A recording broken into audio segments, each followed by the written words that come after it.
Conservative নেতা ও প্রধানমন্ত্রী হওয়ার দৌড় থেকে সরে গেছেন সাবেক ব্রিটিশ প্রধানমন্ত্রী বরিস জনসন। ফলে আরও সুগম হয়েছে ভারতীয় বংশোদ্ভূত ঋষি সুনাকের ব্রিটিশ প্রধানমন্ত্রী হওয়ার পথ। জানা গেছে, এরই মধ্যে 142 জন এমপি সুনাকের পক্ষে থাকার ঘোষণা দিয়েছেন। বিপরীতে প্রধানমন্ত্রীর দৌড়ে থাকা আরেক প্রতিদ্বন্দ্বী প্যানি মর্ডান্টের পক্ষে এখনও পর্যন্ত আছেন 29 এমপি।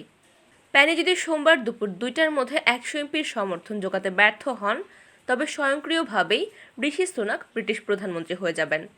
নিয়ম অনুযায়ী সর্বোচ্চ 3 কনজারভেটিভ এমপি 100 সহকর্মীর সমর্থন পেলে প্রধানমন্ত্রী হওয়ার প্রতিযোগিতায় নামতে পারবেন। আর ব্যালটে যাবে ভোটাভুটি। কনজারভেটিভ পার্টির মোট 357 জন এমপি রয়েছেন।